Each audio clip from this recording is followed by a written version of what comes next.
Bom dia. Eu queria saudar e dar as boas-vindas a todos. Queria igualmente saudar aqueles que nos seguem por teleconferência. Uma saudação ao Sr. Ministro, aos membros do Governo, ao Sr. Secretário de Estado, à Doutora Marta Santos Pais, aos nossos convidados e igualmente ao Secretário-Geral e à hierarquia do Ministério. Nós vamos começar agora esta cerimónia comemorativa do Dia Internacional dos Direitos Humanos. É uma cerimónia que se celebra já há 73 anos. Começou-se a celebrar um ano depois da adoção da Declaração Universal dos Direitos Humanos em Nova Iorque, a 10 de dezembro, justamente, de 1948. E em Portugal, a Assembleia da República decidiu em 1998, que era igualmente um dia nacional. O que se vai passar aqui é o seguinte: em primeiro lugar, a doutora Marta Santos Pais, que é a comissária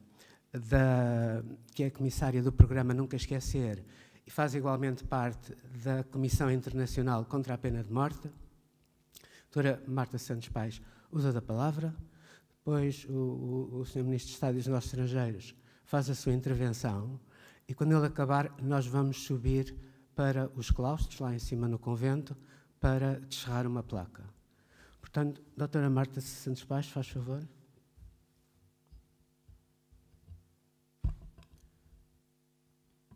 Muito obrigada. Muito bom dia, Sr. Ministro dos Negócios Estrangeiros, Sr. Secretário de Estado, Sr. Secretário-Geral, Srs. Diplomatas e, muito em especial, familiares dos diplomatas que estamos aqui a homenagear e a reconhecer hoje. É uma grande emoção tê-los connosco e podermos celebrar o Dia Internacional dos Direitos Humanos, recordando a coragem e a determinação de pessoas que ousaram fazer a diferença sem qualquer hesitação, em momentos de grande medo e de grande incerteza.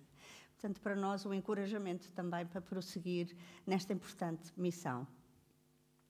Como sabem, celebramos a proclamação da Declaração Universal dos Direitos Humanos pela Assembleia Geral das Nações Unidas e, de alguma forma, a Declaração Universal trouxe uma vaga de enorme esperança. Por um lado, ao repudiar os atos de barbárie que tinham sido cometidos durante a Segunda Grande Guerra, mas, sobretudo, ao proclamar uma Carta de Direitos Fundamentais, reconhecendo que são inerentes à dignidade de cada membro da família humana, sem qualquer discriminação. E também, às vezes menos recordado, ao reconhecer que cada indivíduo tem responsabilidade para com a sua própria comunidade e essa é a única forma de garantir a liberdade, a justiça e o progresso social. E essa foi justamente a responsabilidade que os diplomatas salvadores portugueses souberam assumir, mesmo antes da adoção da Declaração Universal por parte da Organização das Nações Unidas. A Declaração inclui realidades que a guerra tinha evidenciado como particularmente importantes e críticas. Esse é, a meu ver, seguramente o caso do direito de qualquer pessoa sujeita à perseguição de procurar e de beneficiar de asilo noutro país. E é verdade, ainda hoje, este princípio que ganha uma relevância quando nos recordamos que os dias, o cotidiano dos nossos dias é marcado por milhões de refugiados e deslocados que se veem forçados a abandonar as suas comunidades, dada a perseguição de que são alvo por terem uma crença política, por terem uma crença religiosa, por pertencerem a um grupo étnico ou de origem nacional, ou simplesmente porque foram vítimas de violação dos seus direitos. E, por outro lado, vivemos também um momento particularmente incerto em que nos confrontamos com uma crescente vaga de discriminação, de intolerância e exclusão social, a que, infelizmente, a presente pandemia não foi alheia, não tem sido alheia. É por estes dados que a Declaração Universal é uma referência decisiva para o programa Nunca Esquecer. E, como sabem, o programa foi instituído em junho de 2020 pela Presidência do Conselho de Ministros para preservar a memória do Holocausto e para promover a salvaguarda dos direitos humanos. O programa prevê um amplo conjunto de iniciativas que são, como já foi dito, acompanhadas por uma comissão interministerial em que participam representantes de diferentes departamentos do Estado. Mas o que é importante sublinhar é que o programa não se limita à ação de instâncias governamentais e para nós tem sido particularmente importante garantir uma colaboração estreita com uma vasta rede de parceiros, municípios e autoridades locais, entidades públicas e privadas, instituições académicas, culturais, empresariais, grupos profissionais, associações dedicadas à memória do Holocausto, organizações nacionais, estrangeiras e internacionais. E estas alianças têm sido essenciais para garantir a implementação das medidas do programa ao longo dos últimos 18 meses, mas, sobretudo, têm sido decisivas para nos ajudarem a ultrapassar os constantes desafios que a pandemia nos foi impondo ao longo deste tempo. Mas não menos importante, e é este o ponto que eu gostava de recordar, estas alianças deixam-nos uma profunda convicção de que, graças ao entusiasmo e ao empenho e determinação dos nossos parceiros, os alicerces que fomos lançando e reforçando vão perdurar na ação e na memória de instituições, de indivíduos, de comunidades, muito para além do fim de dezembro deste ano, quando formalmente chegar ao fim o nosso programa.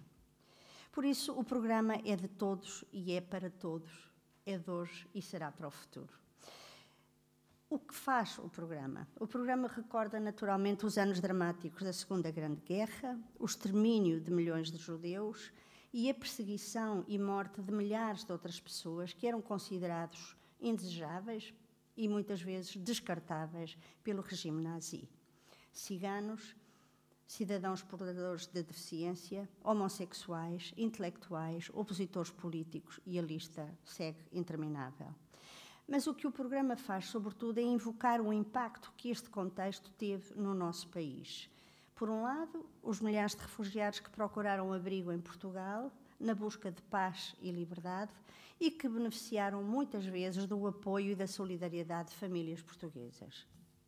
Em segundo lugar, as vítimas portuguesas que sofreram os horrores do sistema concentracionário nazi, cidadãos ativos na resistência, voluntários nas forças de libertação, prisioneiros de guerra, deportados para campos de trabalho forçado, detidos em prisões do Terceiro Reich. Durante muitos anos foram voltados ao esquecimento e a maior parte das pessoas não sabe da sua existência.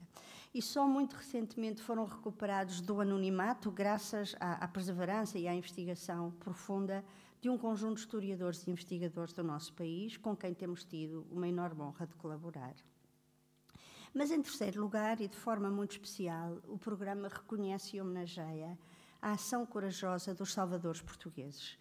Salvadores que se notabilizaram pela proteção de pessoas em perigo e pela defesa da dignidade humana de todos e de cada um. Salvadores como Aristides de Sousa Mendes, desde há muito reconhecido como justo entre as nações por Yad Vashem, em Jerusalém, e a quem recentemente foram concedidas honras de Panteão Nacional. Salvadores como Sampaio Garrido e Teixeira Branquinho, estratégicos e decisivos para garantir a proteção de centenas de pessoas durante a sua ação em Budapeste, nos anos finais da guerra. E ainda outros diplomatas que a investigação histórica e a documentação do Arquivo Histórico-Diplomático do Ministério dos Negócios Estrangeiros têm vindo a permitir a conhecer melhor. Mas, apesar dos inúmeros estudos que ultimamente têm sido publicados, este universo é ainda insuficientemente conhecido da população portuguesa. E a verdade é que persistem ainda muitos mitos. O mito de que a neutralidade de Portugal e a distância geográfica do teatro da guerra tinham deixado o nosso país incólume ao impacto demolidor do conflito. O mito de que as atrocidades cometidas pelo regime nazi e os seus aliados tinham poupado os cidadãos portugueses. E ainda o mito de que a política então vigente de acolhimento aos refugiados se pautava essencialmente por critérios de humanidade e de solidariedade, ignorando desta forma as fortes restrições jurídicas, políticas e policiais que eram impostas e que condicionavam a entrada e permanência no nosso país. Face a esta realidade, para o programa tornava-se essencial garantir a consolidação e a divulgação do conhecimento deste universo e mobilizar apoios para permitir o reforço da investigação académica. E com esta preocupação, e apesar das limitações associadas à presente pandemia, o programa levou a cabo inúmeras iniciativas e eu gostava de ilustrar algumas delas brevemente.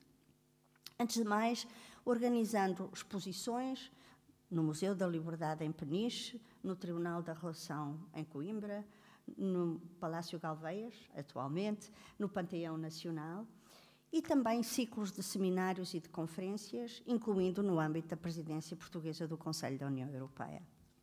Em segundo lugar, apoiando o ensino e a promoção de materiais e recursos educativos e digitais e impulsionando ações de formação e capacitação para professores, para dirigentes da administração pública e da administração local, para magistrados e, naturalmente, também para adidos no Ministério dos Negócios Estrangeiros. Desenvolvendo ações de informação e sensibilização da opinião pública foi outra grande prioridade. Por exemplo, com a publicação, em parceria com a Imprensa Nacional Casa da Moeda e em colaboração com distintos investigadores portugueses, de 3 livros da coleção essencial para permitir a divulgação, numa linguagem simples e acessível, sobre a ação dos salvadores portugueses e a experiência dramática das vítimas nacionais. E também com uma emissão filatélica, Memória do Holocausto, em parceria com o CTT, e o lançamento de uma moeda de homenagem aos salvadores portugueses, incluindo aos salvadores diplomatas portugueses. Neste processo foi dada particular atenção à digitalização de arquivos e testemunhos e à promoção de um acesso amplo, livre, gratuito e colaborativo à informação que existe hoje em dia em Portugal e no estrangeiro e à investigação que continua a ser promovida no nosso país, designadamente através do desenvolvimento de uma plataforma digital com um consórcio de inúmeras instituições portuguesas a que o Arquivo Histórico-Diplomático tem assegurado uma contribuição essencial. Por outro lado, a parceria estratégica com os poderes locais e o lançamento de um prémio autárquico Aristides Sousa Mendes e outros salvadores portugueses geraram uma extraordinária adesão em todo o país. De Lolé a Vila Nova de Famalicão, de Vilar Formoso ao Funchal, de Braga a Elvas, a Serpa, Vila Nova de Poiares, a lista é muito mais longa, mas serve para ilustrar esta mesma adesão. E desta forma foi possível desenvolver um conjunto de iniciativas a nível municipal de reconhecimento e homenagem aos salvadores portugueses, para a preservação da memória, para contribuir para investigações ainda em curso e para reforçar a inclusão social e a promoção dos direitos humanos de novos refugiados e migrantes que se encontram no nosso país hoje em dia. De particular importância foi também a mobilização de um apoio financeiro à investigação científica, em colaboração com a Fundação para a Ciência e Tecnologia. Os projetos que estão neste momento em curso, incluindo no âmbito do Arquivo Histórico-Diplomático, permitem-nos antever contributos decisivos no decurso do próximo ano. Com estas distintas iniciativas, o programa mantém-se determinado a resgatar a memória do esquecimento e a salvá-la do risco de se tornar banal, estéril ou apagada do nosso universo. Continuamos empenhados em sensibilizar a opinião pública e impedir a distorção histórica. E também a garantir que este património documental e cultural não se limita ao universo dos investigadores e dos peritos, mas, pelo contrário, é visto por todos os portugueses como um bem comum, capaz de contribuir para o reforço da salvaguarda dos direitos humanos e para a prevenção da discriminação, da intolerância, do incitamento ao ódio e à violência. Estas medidas são, a nosso ver, extraordinariamente importantes no dia de hoje. Fazem-nos recordar o contexto fundamental do nosso programa e são, por isso, decisivas para nunca esquecer as atrocidades do passado, para nunca esquecer a ação determinada e corajosa dos nossos salvadores e a experiência trágica das vítimas portuguesas. Mas também são essenciais para nunca esquecer a oportunidade e a responsabilidade que todos temos de continuar a promover os direitos humanos em cada dia e em todos os lugares. Muito obrigada.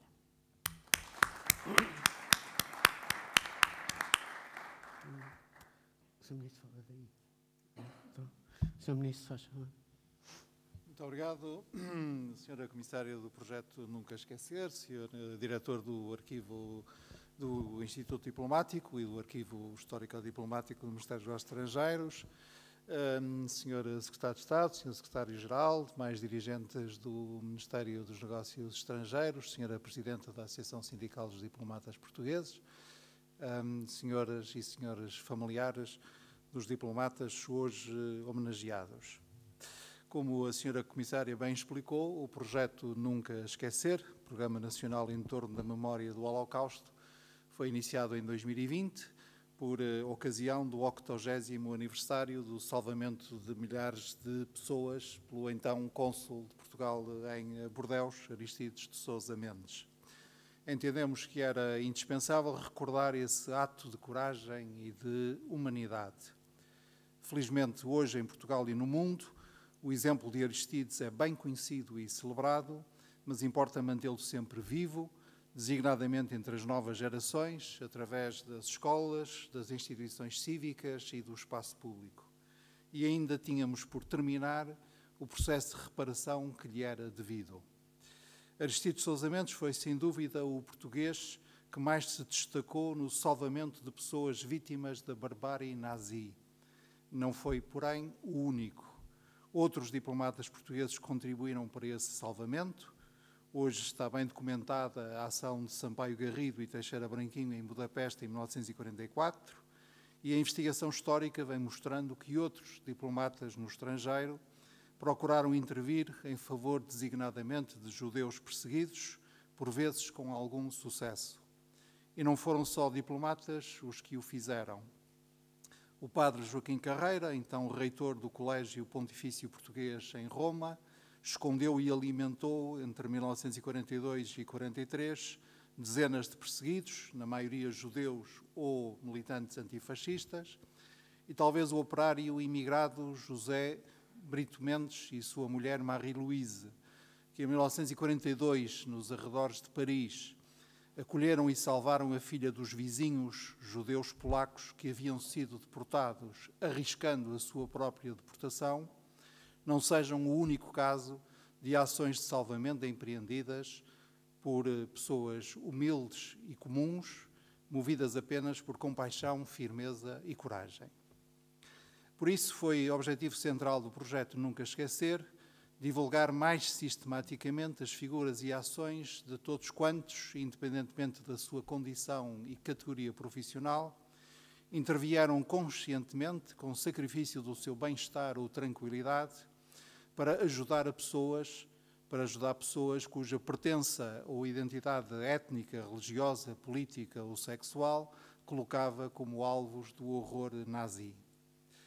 Uma dimensão ainda menos conhecida da opinião pública portuguesa é, entretanto, a relativa às vítimas do universo concentracionário nazi.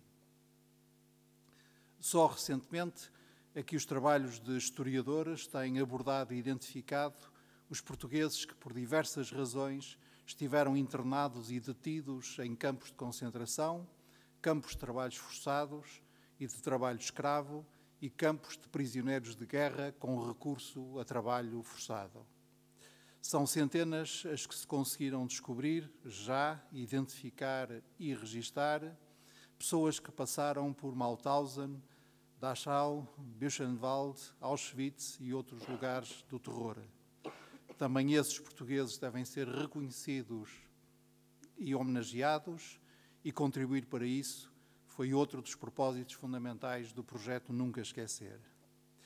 A melhor maneira de homenagear vítimas e salvadores é, todavia, agir para prevenir que barbáries semelhantes àquela que viveram possam ocorrer de novo. Não só na forma extrema que no nazismo levou ao Holocausto, isto é, ao extermínio deliberado e programado de milhões de judeus pelo simples facto de o serem, facto que não deve ser confundido com nenhum outro, mas também em todas as formas de denegação da dignidade humana e da igualdade perante a lei, nomeadamente o racismo, a xenofobia, a perseguição com base em pertenças étnicas, de culturas, crenças e religiões, como entre outras o antissemitismo, a islamofobia ou a cristianofobia, o anticiganismo, a perseguição com base no género, identidade ou vulnerabilidades, a perseguição de toda a sorte de minorias e quaisquer outras formas de intolerância. A consciência da necessidade e urgência do combate a todas estas formas de discriminação deve ser generalizada. E o instrumento incontornável de generalização é a educação. A educação para a cidadania, não só nas escolas, como nos demais espaços de socialização. Sem embargo, atenção equivalente deve ser prestada à forma como as diversas instituições e serviços do poder e da administração pública se comportam perante aqueles que são oriundos dos grupos socialmente periféricos, longamente sujeitos a opressão e silenciamento. O reconhecimento dos direitos começa também aí, no respeito pelos direitos concretos de tal ou tal pessoa concreta, quando ela vai tratar dos papéis de identidade, ou da matrícula dos filhos, ou do abono de família, ou da renda da casa, ou de um pleito judicial. Estas duas áreas, a formação cívica nas escolas e a formação em direitos humanos nas diversas instâncias do Estado e da administração pública, representaram vetores estruturantes do projeto Nunca Esquecer. Sob a coordenação da comissária Marta Santos Pais, a quem é devido um novo agradecimento público pelo entusiasmo, dedicação e eficácia com que desempenhou a sua missão e dinamizou uma equipa interministerial, o projeto Nunca Esquecer desenvolveu-se nos eixos e com os resultados que a senhora comissária já pôde sintetizar. E várias ações têm agora curso. Por isso, posso-me concentrar sobre o motivo mais específico que aqui nos traz e que é homenagear os diplomatas portugueses que foram salvadores no contexto da Segunda Guerra Mundial, ou dos anos 30 que a ela conduziram. Vários diplomatas portugueses, colocados em distintos países europeus, foram testemunhas dos terríveis anos 30, os tempos da gestação e irrupção da barbárie nazi. Vários diplomatas portugueses inquietaram-se com a sorte de portugueses desaparecidos na economia de guerra e no sistema concentracionário. Inquietaram-se eles, diplomatas, que o Estado nada se preocupou nem diligenciou, muito embora os apelos recebidos de familiares e amigos, de que temos, aliás, provas no nosso arquivo diplomático. Vários diplomatas portugueses assistiram às campanhas de ódio contra os judeus. Assistiram ao aumento da influência social e política dos movimentos e partidos que disso faziam sua bandeira. Assistiram às perseguições e violências cometidas contra judeus, ou contra ciganos, ou contra homossexuais, ou contra pessoas com deficiência por o serem, ou contra antinazis ou antifascistas. Viram ser aprovadas as leis contra judeus e viram estes serem impedidos de terem as mínimas condições de vida. Viram germinar e crescer a semente que haveria de conduzir à chamada solução final.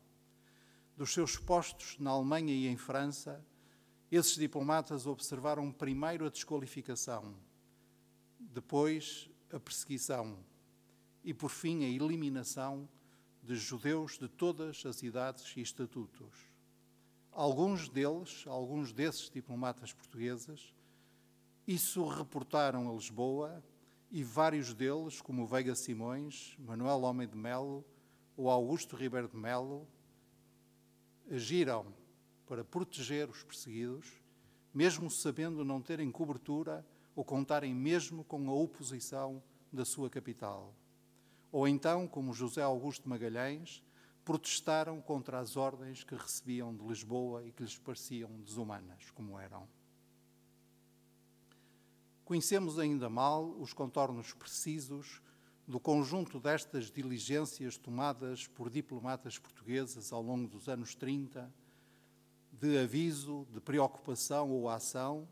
Conhecemos mal a sua extensão e a dimensão dos seus resultados. A investigação histórica que está em curso vai certamente permitir-nos melhorar a informação disponível e homenagear expressamente cada um destes diplomatas. Sampaio Garrido, o embaixador em Budapeste em 1944, que apoiou decisivamente quase 1 milhar de judeus, concedendo-lhes passaportes de proteção, é hoje razoavelmente conhecido.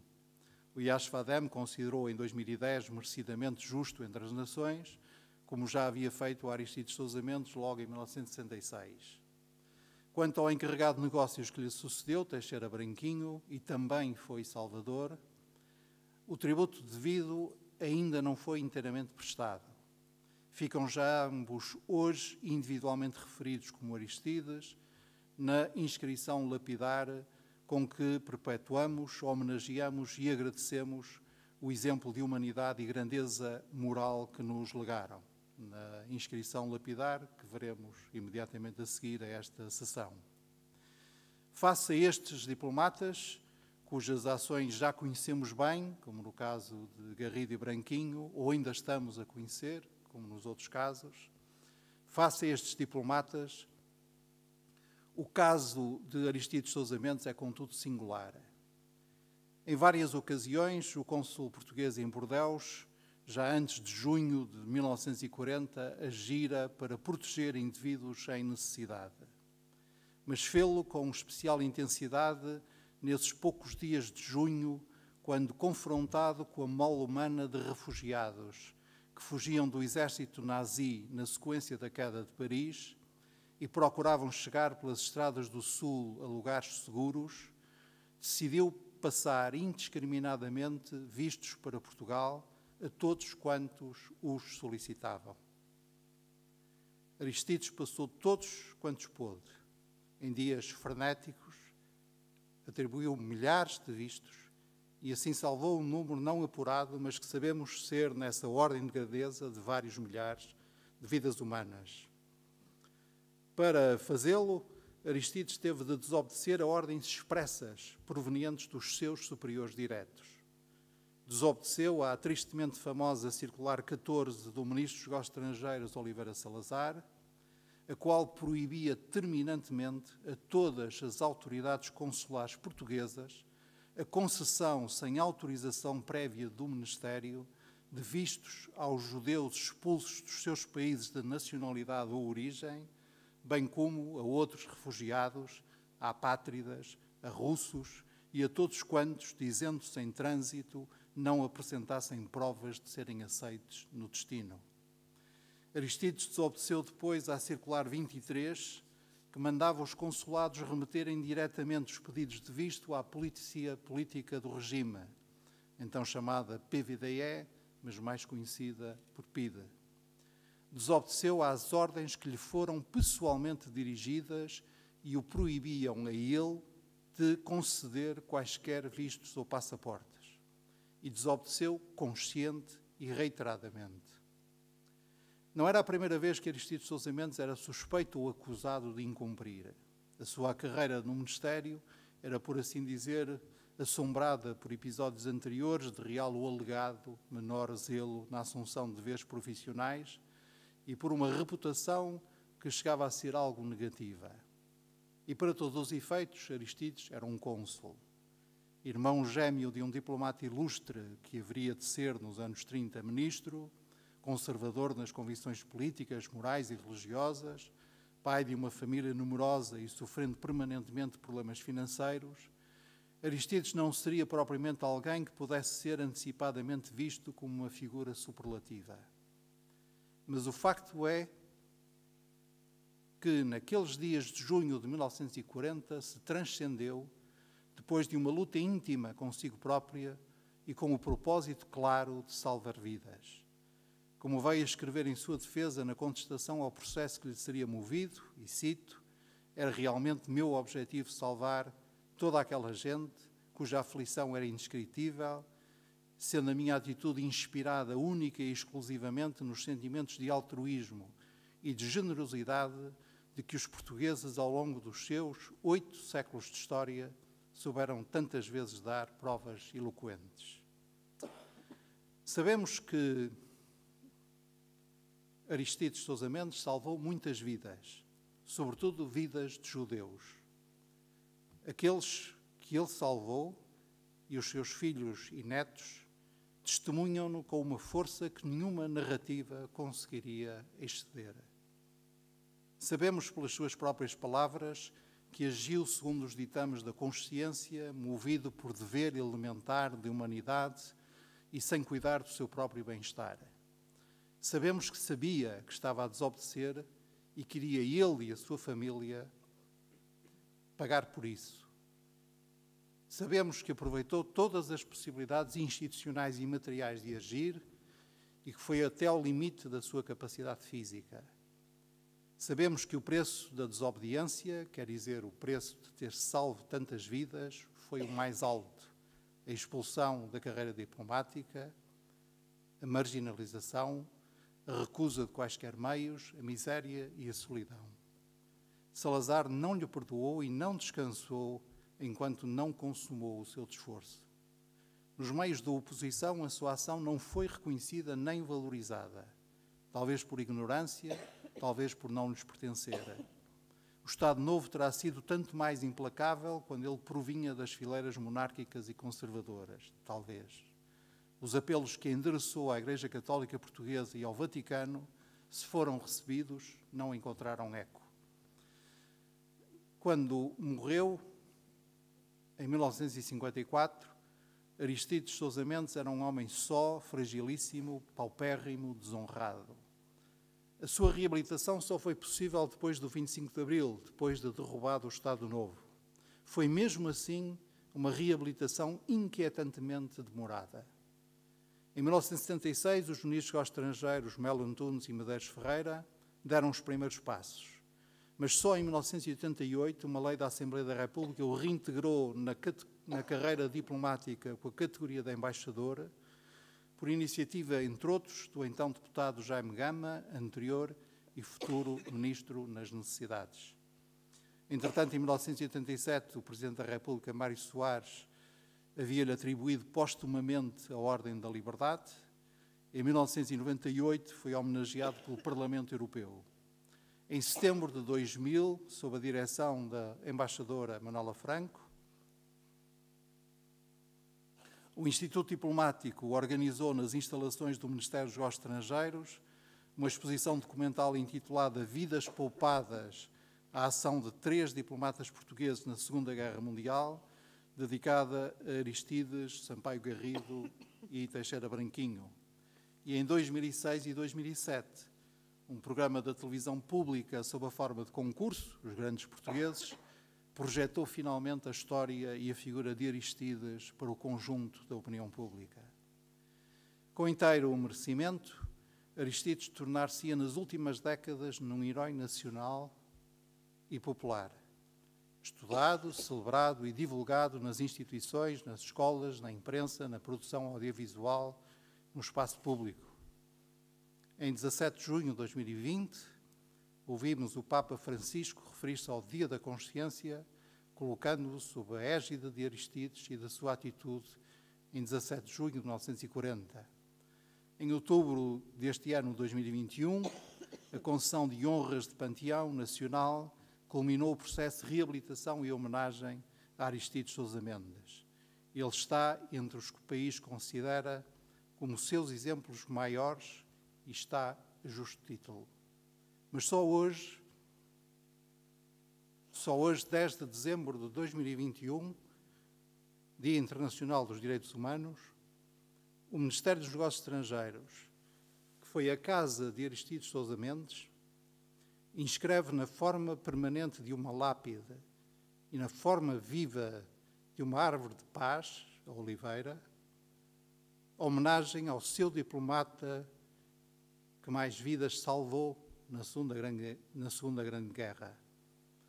Só hoje convocamos a perenidade da pedra que desafia a sucessão dos dias e a promessa da oliveira que há de crescer e frutificar no nosso amanhã, para agradecer a Aristides Sousa Mendes o que ele fez por causa da sua consciência, de que, cito de novo as suas palavras, não podia eu fazer diferenças de nacionalidades visto obedecer a razões de humanidade que não distinguem raças nem nacionalidade, para lhe agradecer o quanto ele, assim, engrandeceu a diplomacia portuguesa.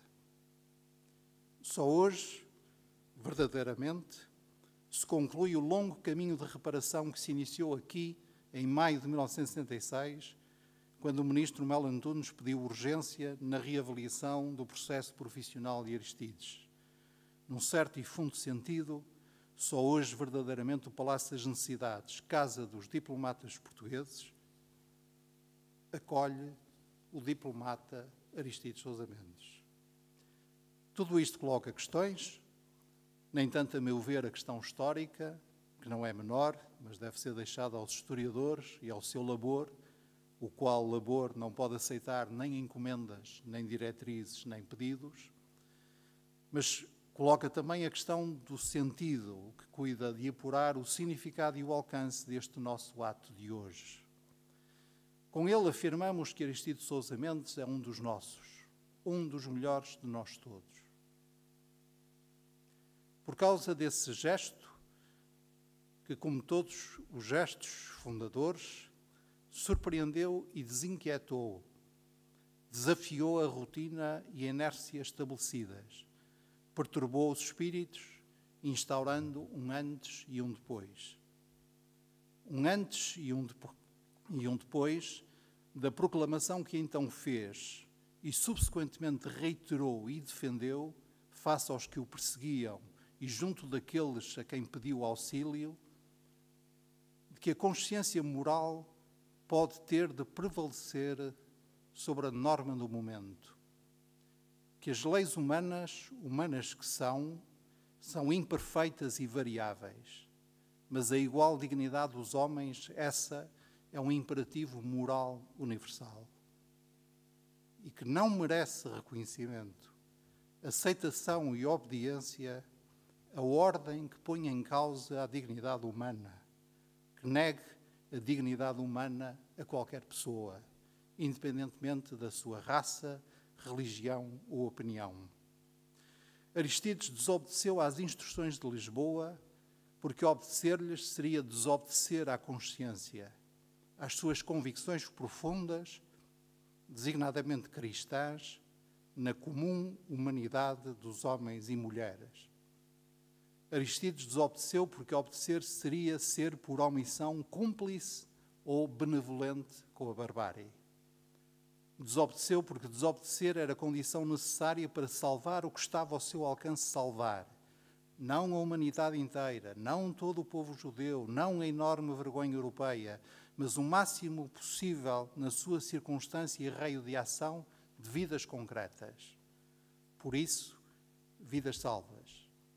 Estas já seriam razões bastantes para homenagear o diplomata Aristides Sousa Mendes como salvador de vidas, como outros foram, infelizmente bem poucos, para a dimensão do terror e do silêncio que enfrentavam.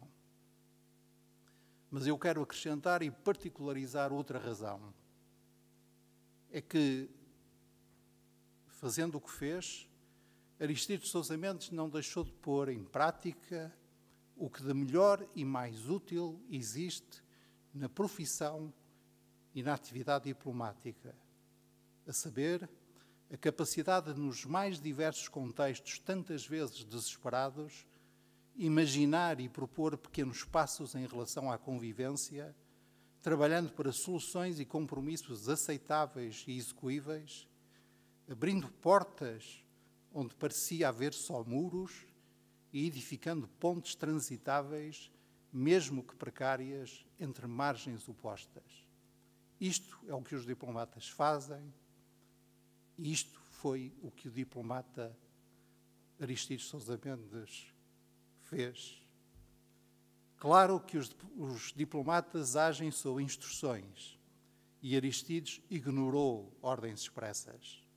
Sim, e também isso celebramos. Incumprir o que é indigno é motivo de dignidade. E não se tema pela autoridade. a condição necessária das instruções emitidas para serem respeitadas é que sejam respeitáveis, isto é, conformes com o direito, com a justiça e com o sentido de humanidade. Talvez tenhamos demorado anos demais a conhecer e divulgar o exemplo dos diplomatas que agiram para salvar vidas do Holocausto: Aristides Sousa Mendes, Sampaio Garrido, Teixeira Branquinho. Talvez devêssemos ter sido mais expeditos a escavar nos nossos arquivos, pondo em relevo as tentativas dos diplomatas Veiga Simões, Manuel Homem de Melo, Ribeiro de Melo, José Augusto Magalhães e outros, para levar o regime do Estado Novo a ser minimamente compreensivo e misericordioso. Fomos certamente demasiado lentos a aceitar a inteireza da escolha de Aristides Sousa Mendes em favor da consciência e contra a crueldade. Não é tarde, porém, nunca é tarde, para fechar deste modo o círculo.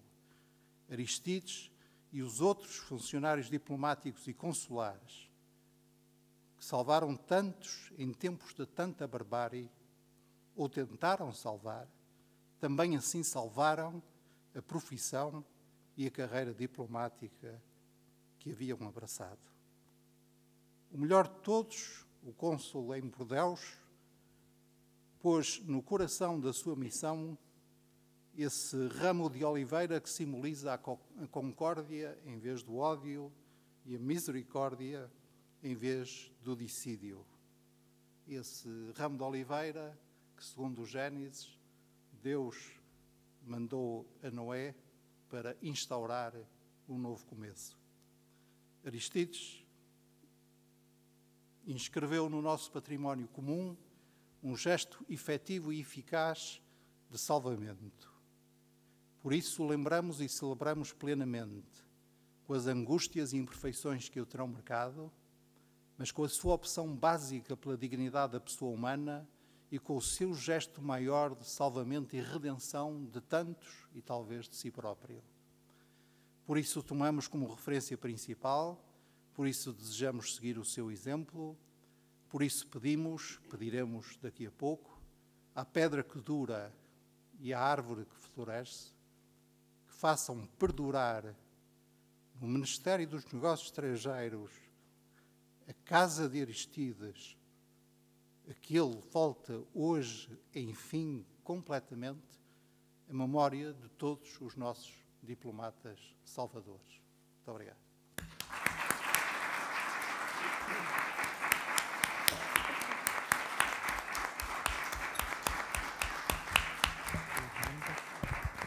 Muito obrigado, Sr. Ministro. Nós vamos então subir até aos claustros.